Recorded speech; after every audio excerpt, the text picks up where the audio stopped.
Hello friends, स्वागत है आप सभी लोगों का हमारे चैनल क्विक स्टडी में। मैं कुमार बेस्ट।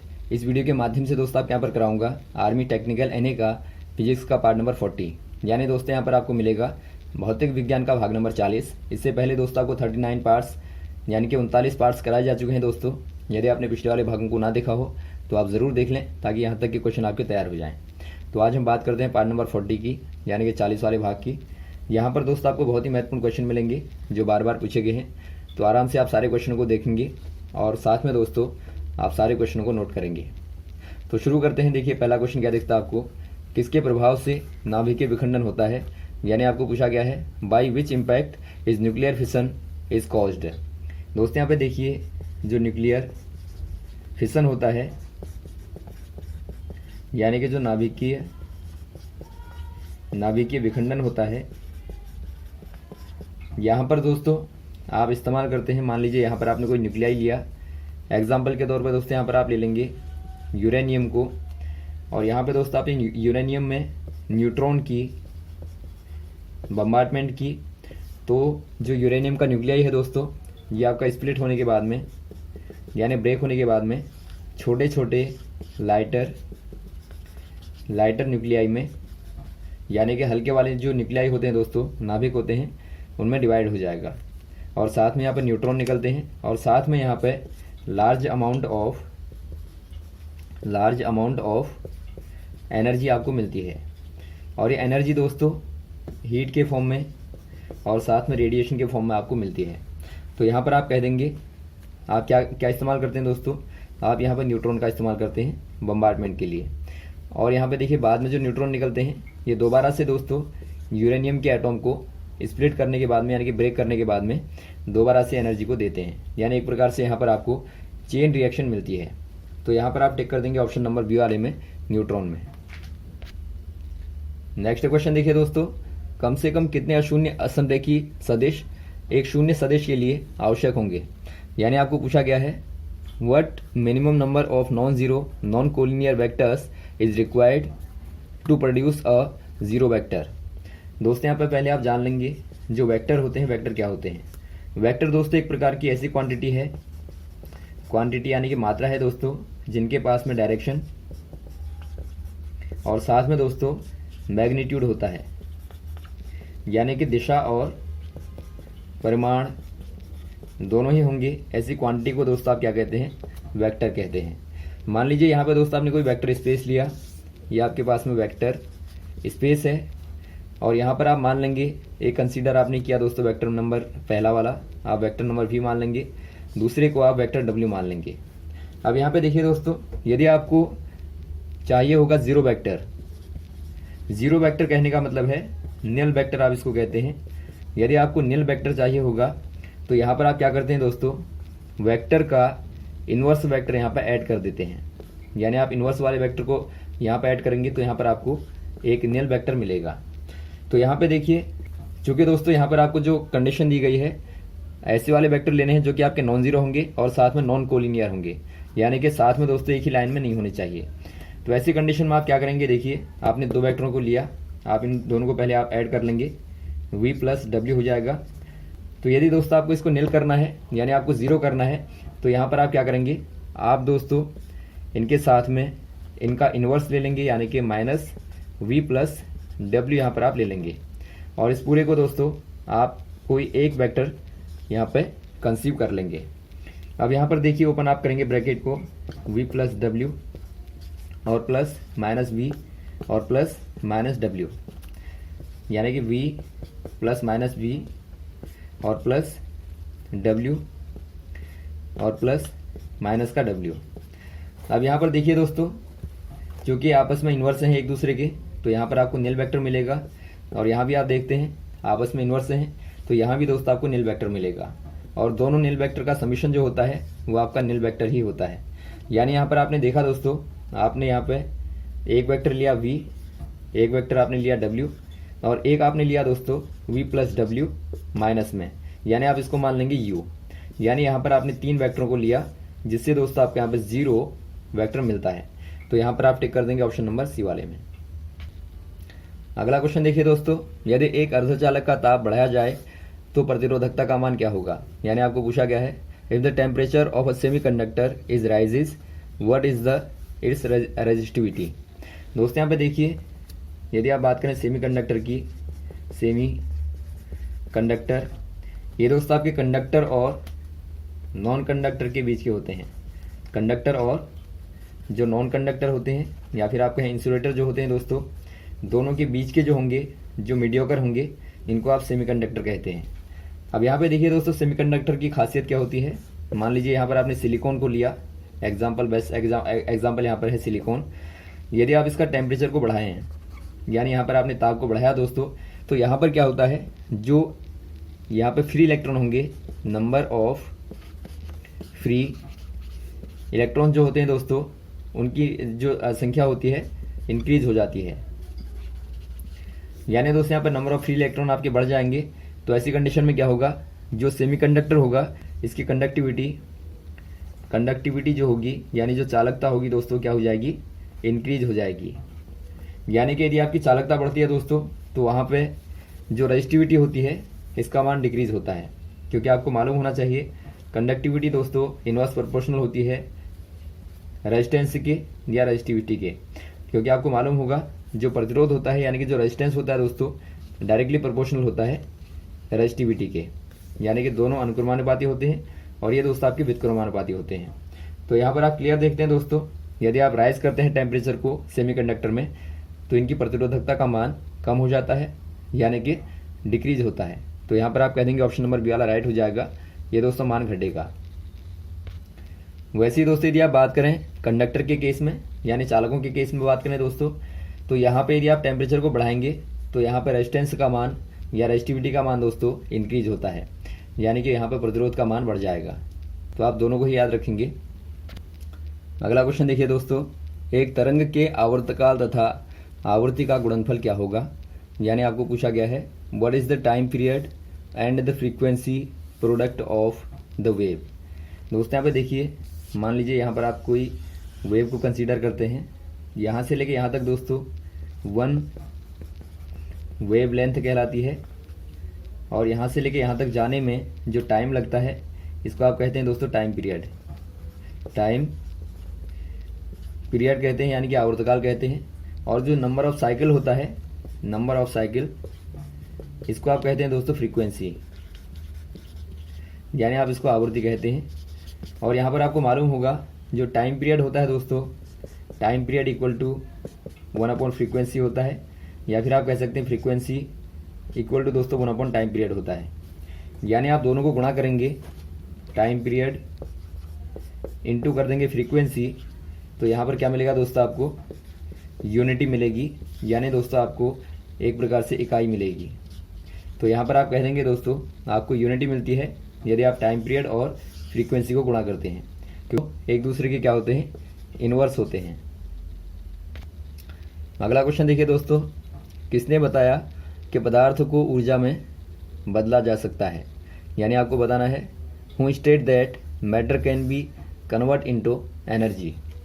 यदि दोस्तों मैटर को या फिर आप कहें दोस्तों मास को कन्वर्ट करना है एनर्जी में, तो ये पहली बार किसके द्वारा बताया गया आपको बताना है। आपको मालूम होना चाहिए दोस्तों, आइंस्टाइन ने एक मैथमेटिकल इक्वेशन दी थी जिसको आप कहते हैं मास एनर्जी इक्वेशन। यानी आप E = mc² के माध्यम से इसको जानते हैं, जहाँ पे m क्या है दोस्तों, पार्टिकल का मास होता है, c यहाँ पे स्पीड ऑफ लाइट होती है, यानी कि प्रकाश की चाल होती है, और E यहाँ पे एनर्जी होती है। यानी यहाँ से देखते हैं दोस्तों आप, यदि आप m = करते हैं तो यहाँ पर आपको मिलता है E/c², यानी कि आपने मास को एनर्जी में कन्वर्ट कर दिया। तो यहाँ से आप देखते हैं दोस्तों पदार्थ को आप ऊर्जा के रूप में परिवर्तित कर सकते हैं। तो ऑप्शन नंबर यहाँ पर आपको देखता है सी वाला, तो आप कह देंगे सी वाला राइट होगा। अगला क्वेश्चन देखिए दोस्तों, जब एक किरण एक माध्यम से दूसरे माध्यम में जाती है तब क्या अपरिवर्तित रहेगा। यानी आपको पूछा गया है when a ray of light going from one medium to another medium which one is unchanged. दोस्तों यहाँ पे देखिए, जब कोई लाइट रे यानी प्रकाश की किरण वन मीडियम से अनदर मीडियम में जाती है तो यहाँ पे दोस्तों क्या चेंज होता है आपको बताना है। यहाँ पर दोस्तों पहली चीज़ जो होती है ये आपकी वेवलेंथ यानी कि तरंग दैर्ध्य चेंज हो जाती है, और सेकंड दोस्तों लाइट की जो स्पीड होती है यानी जो चाल होती है वो भी चेंज हो जाती है, क्योंकि ये दोनों ही दोस्तों काहे पे डिपेंड करते हैं, डिपेंड्स ऑन मीडियम यानी माध्यम पर डिपेंड करते हैं, इसीलिए दोनों चेंज हो जाते हैं। लेकिन जो फ्रीक्वेंसी होती है दोस्तों, जो फ्रीक्वेंसी होती है यानी जो आवृत्ति होती है ये डिपेंड करती है, depends on source of light यानी जो प्रकाश का स्रोत होता है इस पर डिपेंड करती है आवृत्ति। यानी कि दोस्तों जो आवृत्ति होती है मीडियम पे डिपेंड नहीं करती है। तो यहाँ पर आप ध्यान देंगे, क्वेश्चन बार बार पूछा जाता है। यहाँ पर आप कह देंगे फ्रीक्वेंसी दोस्तों चेंज नहीं होगी, और चाल यानी कि स्पीड और वेवलेंथ दोनों ही चेंज हो जाएंगी। ये क्वेश्चन बार बार आता है, नोट कर लेंगे आप। तो यहाँ पर आप टिक कर देंगे ए वाले में। अगला क्वेश्चन देखिए दोस्तों, एक बॉडी या फिर आप कहें एक वस्तु कब सर्वाधिक ऊर्जा विकिरित करेगी या फिर आप कहें विकीर्ण करेगी। यानी आपको पूछा गया है when will a hot body radiate maximum energy. दोस्तों यहाँ पे देखिए जो हॉट बॉडी होती है ये कब मैक्सिमम एनर्जी को या फिर आप कहें हीट को दोस्तों क्या करेगी, रेडिएट करेगी। यहाँ पर देखिए दोस्तों आपको मालूम होगा जो ब्लैक बॉडी होती हैं, एक प्रकार से जो ब्लैक बॉडी होती हैं दोस्तों मैक्सिमम हीट को रेडिएट करती हैं, और साथ में यदि आप बॉडी को दोस्तों यहाँ पर खुरदरा बना दें यानी आप सरफेस को यहाँ पर रफ कर दें, रफ कर देंगे दोस्तों तो वहाँ पर ज़्यादा हीट को एब्जॉर्ब करते हैं, और ज़्यादा हीट एब्जॉर्ब करेंगे तो ज़्यादा दोस्तों क्या करेंगे, एमिट भी करेंगे। यानी यहाँ पर आप देखते हैं, आपने बर्तनों में भी देखा होगा दोस्तों, उनके जो सतह पर होता है आप काली पॉलिश कर देते हैं यानी ब्लैक पॉलिश करते हैं, और साथ में थोड़ा सा खुरदरा भी नीचे बना देते हैं ताकि मैक्सिमम हीट को एब्जॉर्ब कर पाए। तो यहाँ पर आप कह देंगे दोस्तों दो कंडीशनें होती हैं, पहला आपका सरफेस ब्लैक होना चाहिए, सेकंड सरफेस दोस्तों क्या होना चाहिए, रफ होना चाहिए। तो यहाँ पर आप दोनों ही कंडीशनों को देखते हैं ऑप्शन नंबर डी वाले में, तो डी वाले में आप टिक कर देंगे। और आपको मालूम होना चाहिए दोस्तों गुड एब्जॉर्बर क्या होते हैं, गुड एमिटर होते हैं। यानी कि जो अच्छे जो एब्जॉर्बर होते हैं दोस्तों यानी कि अवशोषक होते हैं वो अच्छे उत्सर्जक भी होते हैं। ये क्वेश्चन बार बार आता है कि बताइए यदि एक व्यक्ति को ज़्यादा गर्मी लगेगी तो ठंड में क्या होगा। यदि आपको दोस्तों ज़्यादा गर्मी लगेगी तो आपको ठंड में ज़्यादा ठंड भी लगेगी, क्योंकि आपकी ये वाली कंडीशन वहाँ पे लागू होती है। अगला क्वेश्चन देखिए दोस्तों, एक व्यक्ति को कितनी छवियाँ दिखाई देंगी यदि वह दो समतल दर्पणों के बीच में 60 डिग्री के कोण पर झुकाव कोण पर खड़ा है। यानी आपको पूछा गया है how many images can a man see if he stand between two plane mirrors inclined at an angle of 60 degree. दोस्तों यहाँ पर आप लेंगे दो प्लेन मिरर को, ये आपके पास में है दो प्लेन मिरर यानी दो समतल दर्पण हैं, इनके बीच में दोस्तों ये आपका पैरेलल वाली कंडीशन है, ये है पैरेलल वाली कंडीशन यानी कि समांतर वाली। यदि आप दोस्तों यहाँ पे इंक्लाइन एंगल को ले लें यहाँ पे थीटा, तो आपको बताना है कि कितने नंबर ऑफ इमेज यहाँ पे बनेंगी। मान लीजिए दोस्तों आपने यहाँ पे थीटा एंगल लिया है, तो यहाँ पे नंबर ऑफ जो इमेजेस होता है इसका फॉर्मूला होता है दोस्तों 360 अपॉन थीटा माइनस 1। आप इसको नोट कर लेंगे, बार बार क्वेश्चन आता है।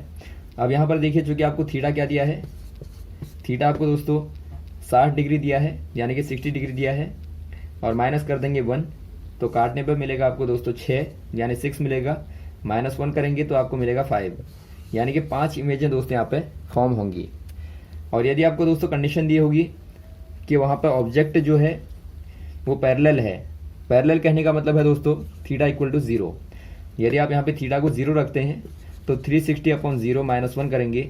आप जब भी दोस्तों शून्य का भाग देते हैं किसी भी नंबर में, नॉन जीरो नंबर पे, तो आपको इन्फाइनाइट मिलता है। तो infinite minus 1 equal to infinite, यानी कि दोस्तों ऐसी कंडीशन में आपको अनंत इमेजेस मिलेंगी यानी कि इन्फिनिटी इमेजेस मिलेंगी।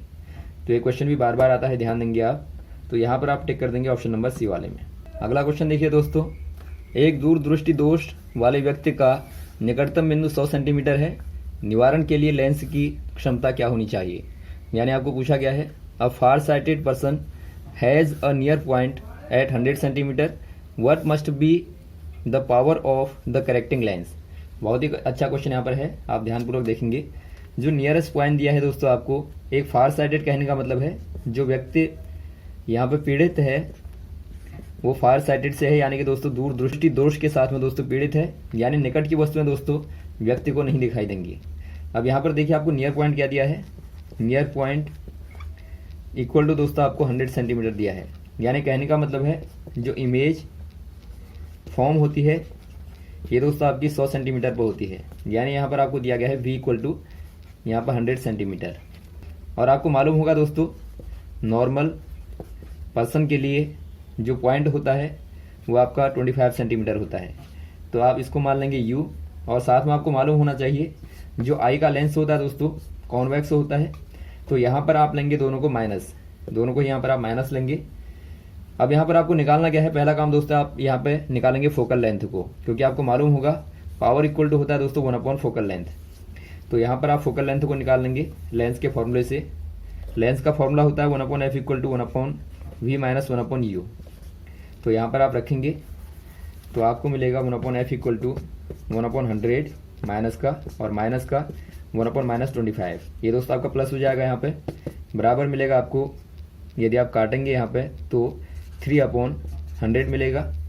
यानी कि यहाँ पर आप देखते हैं दोस्तों f इक्वल टू आपको मिलता है f इक्वल टू 100/3 होगा, क्योंकि ये आपका 1/f इक्वल टू था 3/100। यदि आप फ्रिक्शन को उल्टा कर देंगे तो यहाँ पर आपको मिलेगा 100/3 सेंटीमीटर। अब यहाँ पर दोस्तों आपको मालूम होगा पावर इक्वल टू होता है लेंस की जो पावर होती है 1/f डायप्टर, और यहाँ पर आप ध्यान देंगे जो 1 है दोस्तों ये आपका मीटर में होता है, यानी यहाँ पर आपको सेंटीमीटर को मीटर में कन्वर्ट करना होगा। तो P इक्वल टू हो जाएगा दोस्तों 1/f के स्थान पर आप रखेंगे 100/3, और चूंकि आपका सेंटीमीटर में है तो आपको गुणा 100 करना पड़ेगा। तो बराबर क्या हो जाएगा दोस्तों, ये आपका हो जाएगा 3/100 गुणा 100, यानी कि 3 डायप्टर यहाँ पर आपको आंसर मिलेगा। और ये पावर दोस्तों आपकी पॉजिटिव में है, यानी कि यहाँ पर आप कॉन्वेक्स लेंस का इस्तेमाल करेंगे, यानी यहाँ पर दोस्तों आप उत्तर लेंस का प्रयोग करेंगे। तो यहाँ पर दोस्तों ऑप्शन नंबर आपका दिखता है बी वाला, बी वाले में आप टिक कर देंगे, पॉजिटिव का 3 डायप्टर यहाँ पर आंसर होगा। अगला क्वेश्चन देखिए दोस्तों, प्रकाश की कण प्रकृति कौन दिखाता है, यानी आपको पूछा गया है which effect shows particle nature of light. दोस्तों यहाँ पे देखिए जो लाइट होती है इसके 2 नेचर होते हैं।